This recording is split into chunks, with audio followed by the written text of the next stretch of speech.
Hello everyone, I'm Tommy with Studio Sins. Today's video pits three bangers together. It's really kind of a family feud because they all belong in the same family line of fragrances. That's right, I'm talking about Paul Gaultier's Le Male, subsequent flanker Ultra Male, and its latest release, Le Male Le Parfum. So when we return, we'll pit one against the other, see which one or ones are standing, that and more, so stay tuned.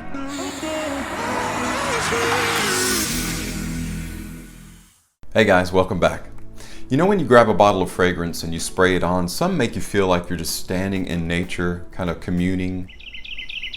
Some fragrances make you feel like you've put on your best leather jacket, jumped on your Harley, and took off cross country. And well, some fragrances make you feel like you want to grab your neon bracelets, put on your best, most attractive outfit, and go out for a night on the town.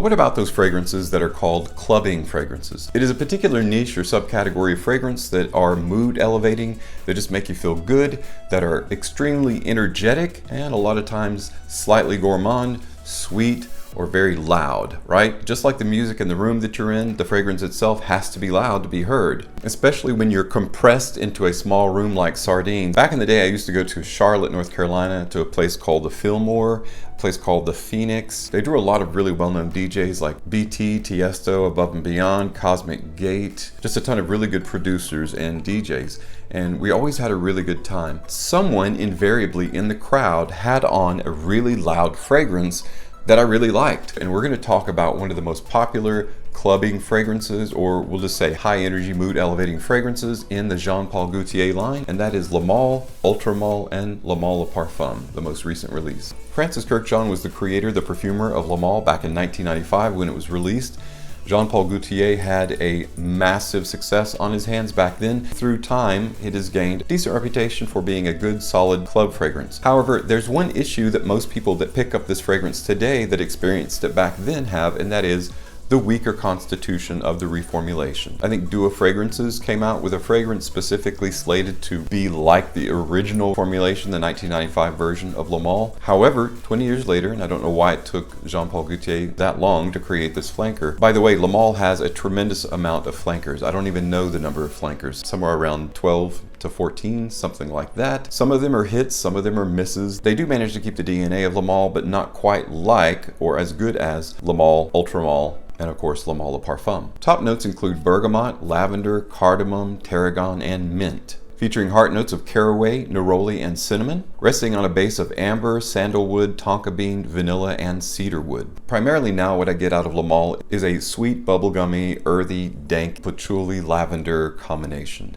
And that pretty much succinctly describes Le Male in a nutshell. And again, I really like the fragrance, but just like the many who have talked about the performance in recent times, I agree it's not the strongest performer at all, and especially not like the original Le Male. Fast forward to 20 years later, after a number of flankers, comes Ultra Male. It was released in 2015. Thank goodness it has the same creator, the same perfumer, Francis Kurkdjian. Only this time, it's almost like a bubblegummy, sweet, lavender, pear-centric fragrance, rather than just a patchouli lavender-centric fragrance like Le Male. Top notes of bergamot, pear, lavender, mint, with heart notes of cumin, cinnamon, and clary sage, resting on that familiar base of vanilla, amber, and woods. So this one smells basically like it's got double everything Le Male has in it, with an exceptional character depth, strength, and profile. That bergamot, pear, lavender, mint combo in the open is almost unbeatable when you first spray this on. It's reminiscent to the very first time that you smelled something like, do you remember when you first smelled, let's just say one of your favorite fragrances that's just explosive in terms of being juicy and galvanizing and eye-opening, maybe along the lines of YSL EDP or YSL Live. Just one of those really bright and amazing in that open. It's almost like a slap in the face with a velvet glove. That's exactly my experience with Ultra Male. When I first smelled Ultra Male, I really was thinking, why Le Male? Because this is so much better. So I'm gonna try to be succinct and put it in a nutshell. There's really no reason to own Le Male if you have Ultra Male. And if you don't have Ultra Male and you're interested in Le Male or think you are, just go straight to Ultra Male. Really the only reason to own Le Male today is, well, actually there's two reasons. If you're a completionist and you just want to own the entire Paul Gaultier Le Male line, or for the nostalgic factor, to bring back all those wonderful memories. I don't begrudge somebody that. If you feel that way and you have the disposable income, grab Le Male. But 5 years later, something happened to kind of muddy the waters of our definitive answer to that. Le Male Le Parfum came along.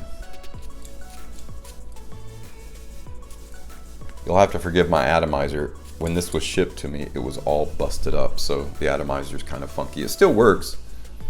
You just have to spray like 5 times as much as you would normally spray to get half of what the normal amount would be.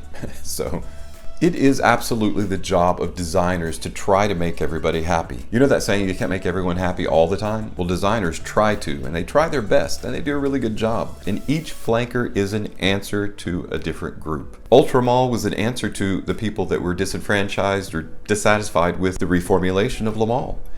Is it stronger? Is it louder? Does it have the performance that they're wanting? Absolutely it does. It is a super solid designer fragrance with a little bit more of a modern citrusy spin to it. Flash forward to 2020, Le Male Parfum is released and it is met with a widely positive critique. I think Le Male Parfum is an exceptional addition to the Le Male family. It is almost like the uncle that is a little bit more refined, he's a little bit more stately, a little bit more stable. I think the way that I described it in my first impression is Le Male Parfum is Le Male all grown up. Still got that same vibe, that same energy. It has a little bit of sweetness. It's not overly sweet. Natalie Grasciacetto worked on 4 other fragrance flankers for Paul Gaultier before she worked on Le Male Parfum. So she had some extensive experience and knowledge to create the grown-up brother of Le Male. Quentin Bish, of course, responsible for Paco Rabanne's 1 Million and Parfums de Marly's Carlisle. He also worked on 3 other Paul Gaultier Le Male flankers before working on Le Male Parfum. So when they came together, they had extensive knowledge and experience,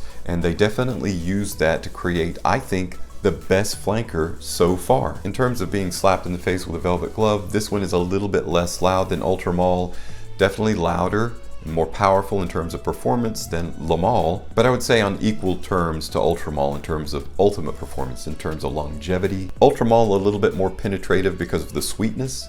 This definitely a little bit more stately, a little bit more refined, and kind of upscale in a way. You could definitely wear it in an upscale environment. Ultramall, not upscale. It's definitely for a younger crowd. So this was the original clubbing crowd, right? 20 years later came along a new generation, same clubbing crowd, same energy, with a little bit of a modern twist to it. Eventually the sun has to rise and the night is over. So along came Le Male Parfum, the grown-up version. Still knows how to have a good time, still knows how to party, but still knows how to put on the pants, tighten the belt, and go to work the next day. Thus begs the question, ultimately, which is better? Well, I definitely think Ultramall is just better in terms of performance and overall average everyday usage than Le Male is. And I definitely think Le Male Parfum is better than Ultramall in terms of meeting the needs of a more mature crowd. So at the end of the day, I think they each fill their own significant needs of the target audience that they're targeted for. But if I had to pick one out of the 3, this one definitely packs more punch than the 3. This one definitely packs a more mature impression.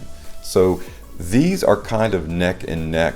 I'll be honest with you, I cannot pick a favorite. One day I think Le Male Parfum is better than Ultramall, and after a few weeks of not using this, I grab it, I spray it on, and I'm like, this is absolutely the best flanker of the Le Male line, despite the brand new addition to the family. I would be lying if I told you that I have a specific favorite, because it really does change depending upon what kind of impression that I want to make, and how I want to feel elevated, how I want to change my mood and change my energy and reach that higher consciousness, that higher self. So my final answer is they stand on equal footing, equal ground. I think they're both equally good, but I do think it's time to put Le Male to bed, not put him out to pasture. It's still really good that he's around to complete the line if you're a completionist, or to bring back all those good memories for the nostalgic factor. Well guys, I hope you enjoyed today's video. It was a viewer requested video to kind of do a comparison of the 3. I hope I didn't wuss out at the end by not picking a favorite, but again, I would be dishonest if I tried to just choose one because I felt like somebody wanted me to just choose one. But trust me, if that ever changes, you'll be the first to know. Thank you so much for stopping by and checking out my video today, my versus video between Le Male, Ultramall, and Le Male Parfum. I hope you enjoyed the content. As always, thank you so much for your support on my channel. I'm Tommy with Studio Sense, and I'll see you next time.